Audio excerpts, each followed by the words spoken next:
حبیب کبریا تم ہو۔ اعوذ باللہ من الشیطان الرجیم، بسم اللہ الرحمن الرحیم۔ ان علینا للہدی وان لنا للآخرۃ والأولی۔ بلا شبہ ہمارے ہی اوپر رہنمائی کرنا ہے۔ وَإِنَّ لَنَا لَلْآخِرَةَ وَالْأُولَى، اور ہمارے ہی لیے آخرت اور دنیا ہے۔ فَأَنذَرْتُكُمْ نَارًا تَلَظَّىٰ، میں تم کو دہکتی ہوئی آگ سے ڈرا چکا ہوں۔ لَا يَصْلَاهَا إِلَّا الْأَشْقَى، اس آگ میں صرف وہ بدبخت داخل ہوگا الذی کذب وتولی، جس نے تکذیب کی اور اطاعت سے روگردانی کی۔ وسیجنبها الاتقی، اور اس آگ سے اس متقی کو بچا لیا جائے گا، دور کر دیا جائے گا۔ الذی یؤتی مالہ یتزکی، جو اپنے مال کو راہ خدا میں خرچ کرتا ہے تاکہ وہ پاک ہو جائے۔ وما لأحد عنده من نعمة تجزى، اور کسی کا اس پر کوئی احسان نہیں کہ اس کا بدلہ دیا جائے۔ إلا ابتغاء وجه ربه الأعلى، اپنے اعلیٰ پروردگار کی رضا مقصود ہے۔ وَلَسَوْفَ يَرْضَىٰ، اور یہ عن قریب راضی ہو جائے گا۔ دیکھیے، اس سورت کے شروع میں یہ بات بتائی گئی تھی کہ انسان کی کوششیں مختلف ہیں، اور اسی طریقے سے انسان کے گروہ بھی دو ہیں۔ ایک انسان وہ ہے جو نیک ہے اور اللہ تعالیٰ کو راضی کرنے کے اعمال میں لگا ہوا ہے۔ انسان کا ایک گروہ وہ ہے جو بخیل ہے اور اچھی باتوں کو جھٹلاتا ہے اور آخرت سے لاپرواہ ہے۔ اور پھر آگے بتایا تھا کہ جو آخرت سے غافل ہے اور اپنے مال کو اللہ کے راستے میں خرچ نہیں کرتا ہے اور اس بات کا غرور اور گھمنڈ ہے کہ یہ مال مجھ کو آخرت میں کام دے گا، تو آگے بتایا وما یغنی عنہ مالہ اذا تردی، کہ جب یہ شخص جہنم میں گرنے لگے گا اور اس کے لیے جہنم کا فیصلہ ہو جائے گا تو یہ مال اس کو کچھ بھی کام نہیں آئے گا۔ اب آگے بتایا جا رہا ہے کہ ہماری ذمہ داری ہے سیدھی راہ کو خوب واضح کر دینا، کہ انسان کی کوششیں بھی مختلف ہیں اور انسان بھی مختلف قسم کے ہیں، تو جب کوششیں مختلف ہیں تو نتائج بھی الگ ہونے چاہیے۔ اب اللہ تعالیٰ بتا رہے ہیں کہ ہماری ذمہ داری ہے کہ ہم ہدایت کو اور سیدھی راہ کو ہم خوب واضح کر دیں۔ چنانچہ اللہ تعالیٰ نے انسان کو عقل سلیم دی ہے۔ اس عقل سے انسان سمجھ سکتا ہے کہ اللہ تعالیٰ کی ذات واحد ہے، کہ اگر انسان اللہ تعالیٰ کی کسی بھی مخلوق میں غور و فکر کر لے تو اسے پتہ چل جائے گا کہ اس کا بنانے والا کوئی ایک ضرور ہے، بلکہ دوسری مخلوق میں غور و فکر کرنے کی ضرورت نہیں۔ اگر انسان اپنی ذات میں ہی غور و فکر کر لے تو پتہ چل جائے گا کہ اس جسم کو اور اس ڈھانچے کو بنانے والی کوئی ذات ہے۔ لیکن مزید کرم اللہ تعالیٰ نے ہم لوگوں پر یہ کیا، انسانوں پر یہ کیا کہ اپنے انبیاء کو بھیجا تاکہ وہ سیدھی راہ کو خوب واضح کر دیں اور بری راہوں کو بھی بتا دیں۔ جو اچھی راہ پر چلے گا اس کے لیے اچھا بدلہ ہوگا، اور جو بری راہ کو اختیار کرے گا تو اس کو سزا ملے گی۔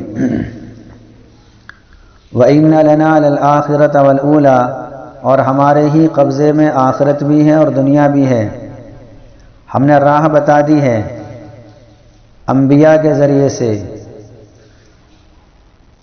تو جو ہم نے دنیا کے اندر احکام متعین کر دیے ہیں، تو اگر کوئی شخص ان احکام کے مطابق اپنی زندگی گزارے گا تو اس کا انجام اچھا ہوگا، دنیا میں بھی اچھا انجام ہوگا اور آخرت میں بھی اس کو جنت ملے گی، اس لیے کہ ہمارے ہی قبضے میں دنیا بھی ہے اور آخرت بھی ہے۔ فَأَنذَرْتُكُمْ نَارًا تَلَظَّىٰ، اچھا اللہ تعالیٰ زبردستی کسی پر نہیں کرتا، یہ اللہ تعالیٰ کی حکمت کے خلاف ہے کہ اللہ تعالیٰ بندوں پر زبردستی کر کے ایمان قبول کرا لے، یہ حکمت کے خلاف ہے، اللہ نے اختیار دے دیا ہے۔ صحابہ کرام نے، حضرت علی رضی اللہ تعالی عنہ نے ایک موقع پر اللہ کے نبی صلی اللہ علیہ وسلم سے فرمایا، اللہ کے نبی نے اس وقت یہ بات کہی تھی کہ تم میں سے کوئی ایسا شخص نہیں ہے جس کا جنتی اور جہنمی ہونا اللہ تعالیٰ نے نہ لکھ دیا ہو۔ تو اس پر حضرت علی رضی اللہ تعالی عنہ نے سوال کیا کہ اللہ کے نبی، جب اللہ تعالیٰ نے ہمارے لیے یہ بات لکھ دی ہے تو پھر ہم اسی پر کیوں بھروسہ نہ کر لیں اور ہم کچھ عمل ہی نہ کریں؟ تو اللہ کے نبی صلی اللہ علیہ وسلم نے ارشاد فرمایا کہ تم لوگ عمل کرتے رہو، اس لیے کہ انسان ویسا ہی عمل کرتا ہے جیسا اس کے بارے میں لکھ دیا ہے۔ اگر وہ جنتی ہے اللہ کے علم میں تو وہ جنت والے اعمال کرے گا، اگر وہ اللہ کے علم میں جہنمی ہے تو اب وہ جنت والے اعمال نہیں کرے گا۔ تو اس سے انسان کو اندازہ لگا لینا چاہیے کہ مجھ سے جو اعمال ہو رہے ہیں وہ جنتی ہیں یا جہنمی، اور اللہ تعالیٰ نے اختیار بھی دے دیا ہے، ہدایت کی راہیں واضح کر دی ہیں، خوب کھول کھول کر بیان کر دیا ہے کہ یہ سیدھا راستہ ہے، تو اور اختیار بھی دے دیا کہ انسان چاہے تو سیدھی راہ کو اختیار کر لے، چاہے تو بری راہ کو اختیار کر لے، یہ انسان کو اختیار دیا ہے۔ باقی ہم اسی پر بھروسہ کر لیں جو لکھ دیا ہے، یہ اللہ کے نبی صلی اللہ علیہ وسلم نے صحابہ کرام کو بھی منع کیا ہے کہ بھروسہ نہیں کرنا، تمہیں کیا معلوم تمہارے بارے میں کیا لکھا ہے؟ جب ہمیں معلوم ہی نہیں ہے کہ ہم جنتی ہیں یا جہنمی تو ہمیں اعمال کرنے چاہیے، جنت میں جانے والے اعمال میں ہمیں اپنے آپ کو لگانا چاہیے تاکہ ہمیں خود بھی معلوم ہو جائے کہ ہم جنتی ہیں، چونکہ حدیث میں بتا دیا جیسا انسان عمل کرتا ہے، اگر وہ جنتی ہے تو جنت والا عمل کرے گا، جہنمی ہے تو جہنم والا عمل کرے گا۔ اب انسان خود اپنا اندازہ لگا سکتا ہے، غور کر سکتا ہے کہ مجھ سے جو اعمال صادر ہو رہے ہیں یا جن اعمال میں میں نے اپنے آپ کو مشغول کر رکھا ہے وہ جنتی ہے یا جہنمی، تو اس لیے اپنے آپ کو جنت والے اعمال میں لگانا چاہیے۔ یہ سوچ اور یہ خیال کہ اللہ نے جب لکھ دیا ہے تو ایسا ہی ہوگا اور میں جہنمی ہوں یا جنتی ہوں، جب اللہ نے لکھ دیا ہے تو مجھے جنت ملے گی یا جہنم ملے گی، چونکہ جب ہمیں معلوم ہی نہیں ہے تو اب ہمیں اچھے کام میں لگنا چاہیے۔ فَأَنذَرْتُكُمْ نَارًا تَلَظَّىٰ، میں تم کو دہکتی ہوئی آگ سے ڈرا چکا ہوں۔ یہ اللہ کے نبی صلی اللہ علیہ وسلم کہہ رہے ہیں امت سے کہ میں تم کو دہکتی ہوئی آگ سے ڈرا چکا ہوں، لا يصلاها الا الاشقى، اس آگ میں وہ بدبخت داخل ہوگا، وہی بدبخت داخل ہوگا، الذی کذب، جس نے تکذیب کی، رسالت کی تکذیب کی، اللہ کے نبی کو رسول نہیں مانا، اللہ تعالیٰ کو خدا نہیں تسلیم کیا، وتولا، اور اللہ تعالیٰ کے احکامات کے خلاف اپنی زندگی بنائی، اپنی زندگی گزاری، تو یہی بدبخت جہنم میں داخل ہوگا۔ دیکھیے جب اللہ کے نبی کو نبی نہیں مانے گا تو وہ ایمان والا ہوگا ہی نہیں، وہ کافر ہو جائے گا اور کافر جہنم میں جائے گا۔ اس آیت کا ترجمے پہ ذرا آپ غور کریں، کیا ترجمہ میں کر رہا ہوں کہ صرف وہ بدبخت ہی داخل ہوگا جس نے تکذیب کی، دوسرے الفاظ میں یوں کہہ سکتے ہیں کافر ہی جہنم میں داخل ہوگا۔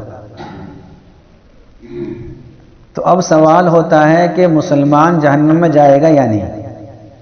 اس آیت سے تو یہ پتہ چلا کہ کافر ہی جہنم میں جائے گا، مسلمان جہنم میں نہیں جائے گا۔ تو اگر ہم یہ مراد لیتے ہیں کہ کافر ہی جہنم میں جائے گا، مسلمان جہنم میں نہیں جائے گا جیسے کہ آیت کہہ رہی ہے، تو پھر دوسری جو نصوص ہمارے سامنے ہیں، احادیث مبارکہ ہیں اور قرآن کریم کی آیتوں سے پتہ چلتا ہے کہ گناہگار جہنم میں جائے گا، تو اس آیت کے تو خلاف ہو گئی۔ حالانکہ قرآن کریم کی کوئی آیت دوسری آیت کے خلاف نہیں ہے۔ تو اب اس آیت کا کیا مطلب ہے؟ اس آیت کا مطلب یہ ہے کہ حبیب کی